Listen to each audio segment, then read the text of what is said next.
tea. The milkman, the paper boy, evening TV. Did I get delivered here? Somebody tell me please. This old world's confusing me. Clouds as mean as you've ever seen. Ain't a bird who knows you're true. Then a little voice inside you whisper, don't sell your dreams so soon. Everywhere you look, everywhere there's a heart, a hand to hold on to. Everywhere you look, everywhere there's a place of somebody who needs you. Everywhere you look, when you're lost out there and you're all alone, the light is waiting to carry you home. Everywhere you look, everywhere you look, give it your right out.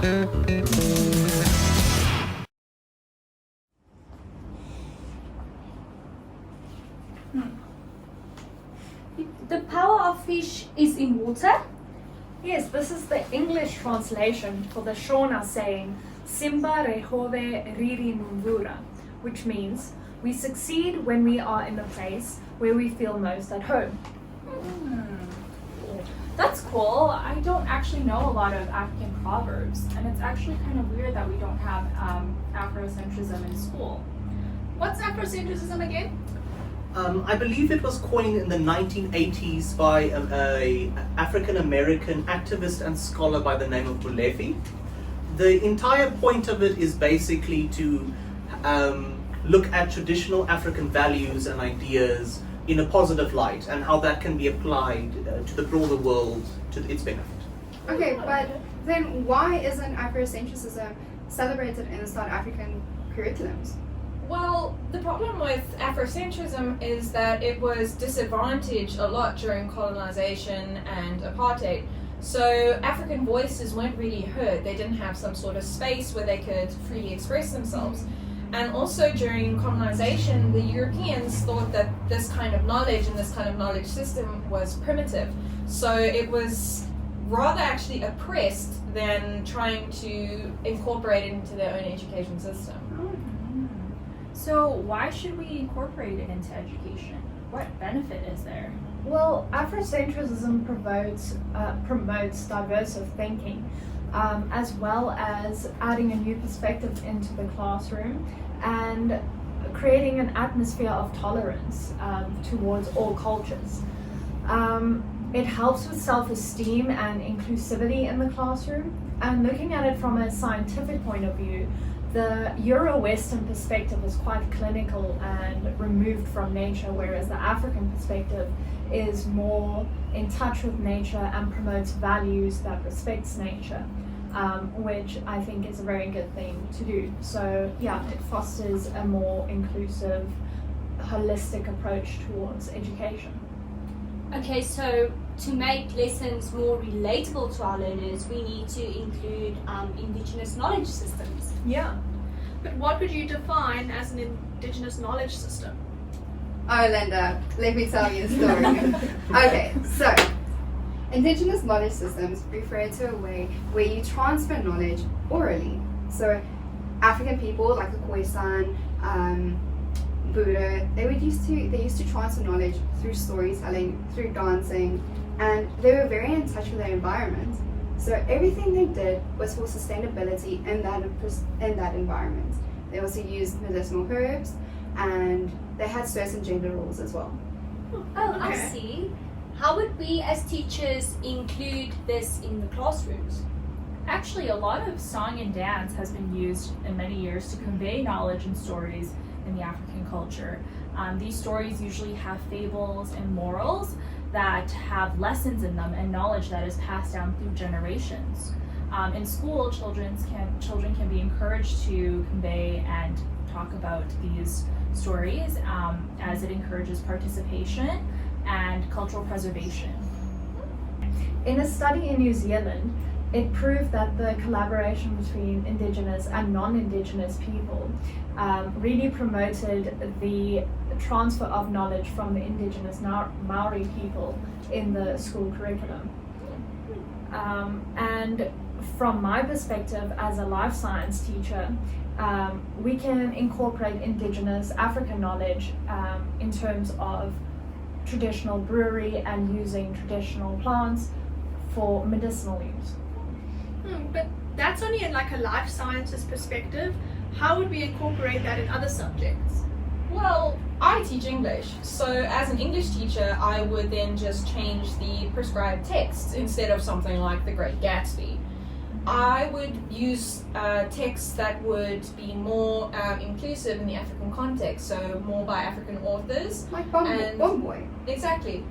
Or, and it has to do with the African context and the African circumstance. Okay.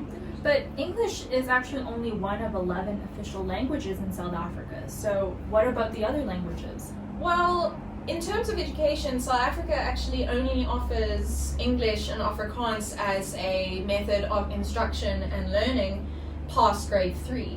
So there was actually a movement that was incorporated into schools in a trial run in the Eastern Cape where they incorporated all other languages or of that area into the entire school curriculum. So that included subjects like science, technology, and maths. And those students that actually were exposed to their Indigenous language or their home language fared better than most students on average in what is considered normal schools. But if you think about it, doesn't that take away from English competence or perhaps hinder Africans in participation in the global perspective? Actually, literacy scores are low for home languages as well as their first additional language, and in South Africa usually English. So they found that it's actually more about vocabulary development that's the issue. So most learners actually benefit cognitively from both using their home language and their first additional language to learn. It's better for them emotionally to use a dual medium language program, otherwise known as a mother tongue-based bilingual education program, and it actually promotes a fluid education relationship between language and culture. Home languages should be promoted, and additional languages are there to basically facilitate communication. They both can be used in conjunction. Okay. So basically, you're trying to make a more inclusive environment. But what does it really mean to be inclusive? Inclusive education focuses on including all kinds of learners in the classroom so that they can learn together. It essentially means that you provide a learning opportunity for groups who have been traditionally excluded, not only children with learning disabilities, but also speakers of minority languages. No student in education is excluded or discriminated against based on their race, their religion, their culture, poverty, and any other status. South Africa actually included a white paper 6 on special needs education. However, we are not only talking about learners with disabilities. We are referring to all learners. Therefore, inclusive education should include all other marginalized groups not mentioned in white paper 6. Okay. And how would we execute this in a South African context? Well, actually, inclusivity can be incorporated into the classroom in so many ways. Some examples are getting to know your students better and having respect for your students. Also being more culturally sensitive and including more diversity in your lesson plans and making the content more relatable. Also by being flexible and having freedom of speech and discussion and just freedom of ideas in your classroom can foster inclusivity. For example, like if you get to know your students and know their cultures and know their backgrounds, you can incorporate ideas and examples that are more relatable to your students, therefore being more inclusive in general. Actually, a practical example of this is, well, I teach English. So instead of we did a poem called A Lament for a Dead Cow, and usually you start the poem in an English translation. But instead of doing this, we translated it into Xhosa. So the verse said, Siyalela, Siyalela, ifile yetu, which means we mourn for our dead cow. And by just implementing those causal words, my students were automatically more engaged because they could relate to their own home language. And they were eager to translate it to me, to say that, but ma'am, this means we mourn for our dead cow. Oh, wow. Oh. And that actually, doing that kind of engagement really relates to the learning theory of constructivism. Yeah. So constructivism actually, using that learning theory would be perfect in creating an inclusive atmosphere and space for your learner. Oh, and on that note, I actually read an article by Kuwait University that actually said that constructivism, cognitivism, and behaviorism, in conjunction with one another, actually all promote an inclusive environment in class. So I think using these learning theories is a great idea to make our classrooms more inclusive. Definitely, yeah. Well, I guess the power of fish really is in water.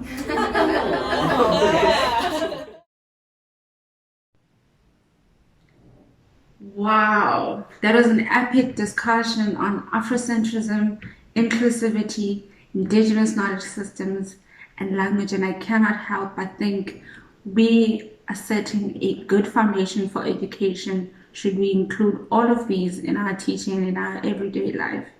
In today's podcast, I learned that it is important to incorporate Afrocentrism in our day-to-day learning. And it starts with the little things like having African names as examples in mathematics worksheets. Instead of saying John has 4 apples, how about you switch it up and have Atamba has 4 apples, trying to include more African names so that students can better relate. And also, having been born with a sibling with special needs, the conversation on inclusivity really did hit home for me. I'm grateful that young teachers today are deliberate on creating environments that allow people, despite their race, despite their gender, despite their ability, to be able to get into a space and feel welcome. Lastly, I'm really grateful for my colleagues for speaking about issues such as knowledge, or rather Indigenous knowledge systems. You look at countries like China who have mastered the art of their own medicine, and why can't we do the same in South Africa? I'm really grateful for everyone who's tuned in into our podcast, and see you next week on our FOE exam podcast.